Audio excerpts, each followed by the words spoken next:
All right, so in this, I guess, continuation of lesson 2 on calculating ordinary simple annuities, its particular future value, I want to be able to show students how, or any learner who wants to know how to do this, is how to use the business analyst calculator to actually compute.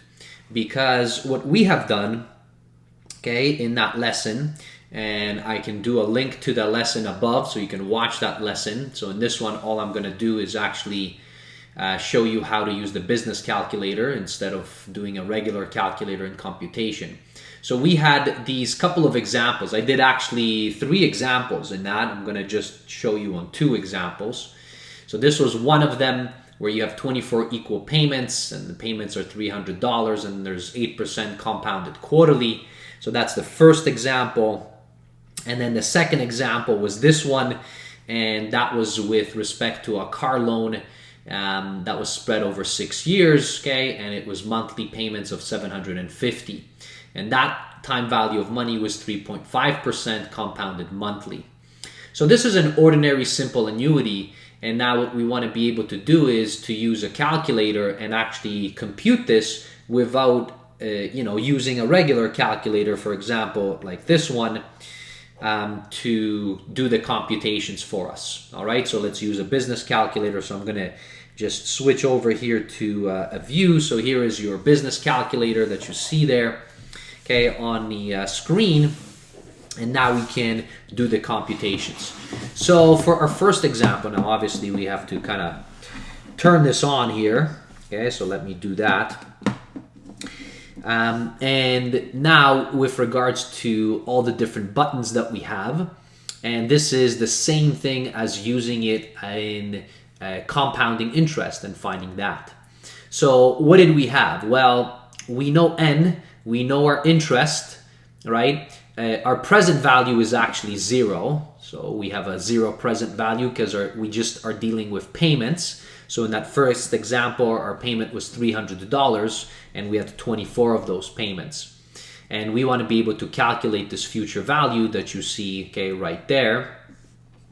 So let's set everything up. Okay, so the first thing that we would want to do is, how often are we compounding? And this time it's aligning with our periods. So in terms of an ordinary simple annuity, so we know that we are doing this quarterly. So let me kind of hit second function and then this PY right here. So this, notice it says 12 at the moment. Well, we don't have 12 periods per year. We're quarterly, so we have 4 periods. So I'm going to put 4. I'm going to hit enter. All right, and then just always double check. So do the arrow down, okay, because you're compounding per year and your payments per year should align in ordinary simple annuities. So we have that, so that's great. Okay, so now let's go back here. So second function quit. And now I'm going to input all the data. So N, how many periods did we have? Well, we had 24 periods, so 24. And that was N. So now we have set N. My interest that we have, okay, so interest was 8%. Now we know that it's compounded quarterly, so that's already done internally. So let's put 8%. Okay, so hit that. Now again, present value is just simply 0, so we have nothing to do there because it was already pressed 0 right at the start as I did it. My payment, so payment itself is $300. So I'm going to put 300, okay, and then hit payment, so that I have that now done. All right, so now everything is entered. So now what I'm going to do is I want my future value. So I want to be able to compute it. So remember, compute is right here, CPT. So I want to be able to compute, okay, my future value, and it will obtain my answer. Now notice it's negative because I've made everything positive. So my payments are positive, so payments coming in. So that means future value is coming out, and it would be negative. So that's that first example that you have, and that's what you do in order to enter these values. Now for the second example, so now I can clear all of this. So I'm going to just clear it all up. Hit second function, clear time value of money. So notice they're behind there. So time value of money. So just clear everything up. My second example, we are compounding monthly. So I'm going to go back, so second function, okay, PY, and set these. Notice it was quarterly before, now it's monthly, so I'm going to put 12 here because we have 12 periods per year. Don't forget to hit enter. And now as you scroll down, it should also, for CY right here, should say 12, which is exactly the case.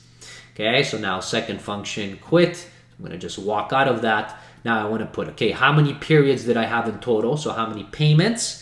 So that was 72 because it was 6 years, right? Times 12 payments.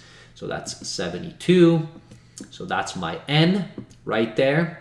My interest is different. It was 3.5%.